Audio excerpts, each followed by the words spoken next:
پاکستانی وفد کی جانب سے اس معاہدے کے اندر اتنے لوپ ہول چھوڑے گئے کہ جس کی وجہ سے دریائے چناب جس کے اوپر پاکستان کا حق تھا اس کا پانی بھارت استعمال کرتا ہے۔ اس معاہدے کے اندر اتنے ٹیکنیکل فالٹ تھے کہ جن کی بدولت انڈیا کو پانی کنٹرول کرنے کی بھی اجازت مل گئی اور ڈیم بنانے کی بھی اجازت مل گئی۔ دراصل اس بربادی کا آغاز ہوتا ہے 1960 سے، جب پاکستان نے سندھ طاس معاہدہ کیا۔ ایک پرابلم یہ ہے کہ دنیا کے اندر جب پانی کا مسئلہ ہو تو واٹر ایکسپرٹس بلائے جاتے ہیں، ہائیڈرولوجسٹ بلائے جاتے ہیں، لیکن پاکستان کے اندر پانی کا مسئلہ حل کرنے کے لیے بیوروکریسی کے انگریزی ٹٹو بلائے جاتے ہیں، اور انہوں نے واٹر ابنڈنٹ کنٹری کو واٹر سکیرس کنٹری بنا دیا۔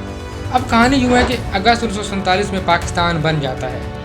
اور وہاں سے چند مہینے بعد اپریل 1948 میں انڈیا پاکستان کا پانی روک دیتا ہے، جسے پنجاب کے اندر خاص طور پر جو خریف کی فصل لگنے والی تھی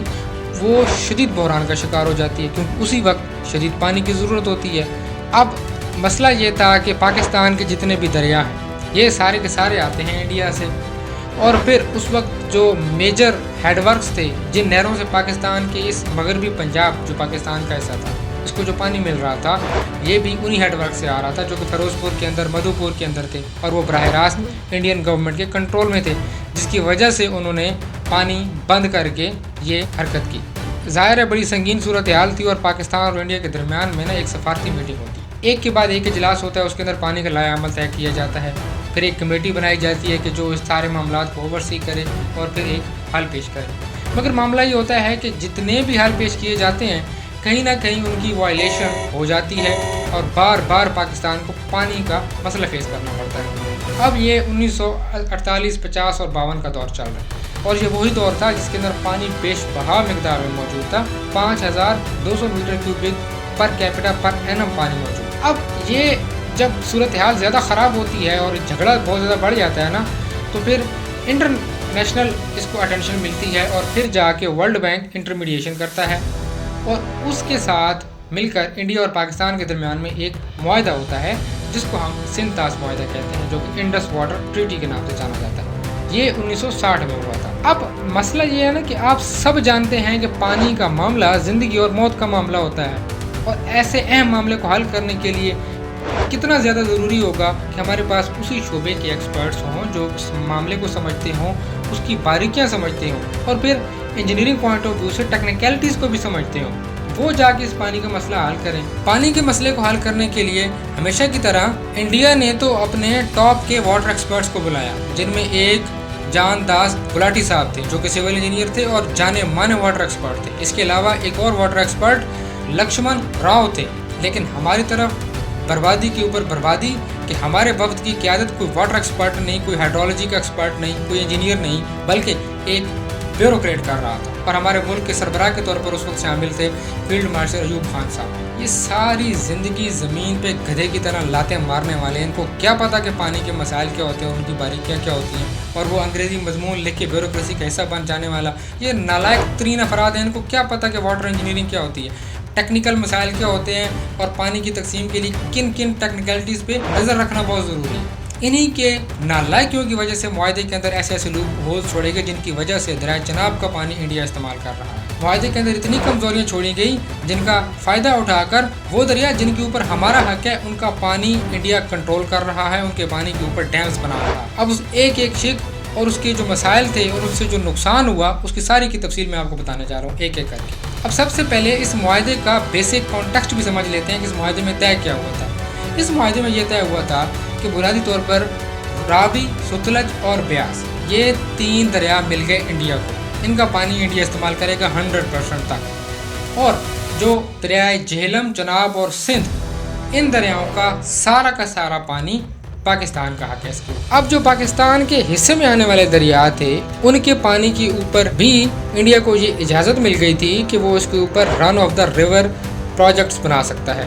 رن of the river hydro project ایک ایسا پاور ہاؤس ہوتا ہے اس کے لیے بڑی اسٹوریج کی ضرورت نہیں پڑتی، مطلب ایک ڈیم کی طرح ایک ریزروائر نہیں بنانا پڑتا، چھوٹے لیول پہ بنایا جاتا ہے، بہت بڑا نہیں بنایا جاتا۔ لیکن ایسے پروجیکٹس کی اجازت ملنے کا جو نقصان ہوا وہ یہ ہوتا ہے کہ پانی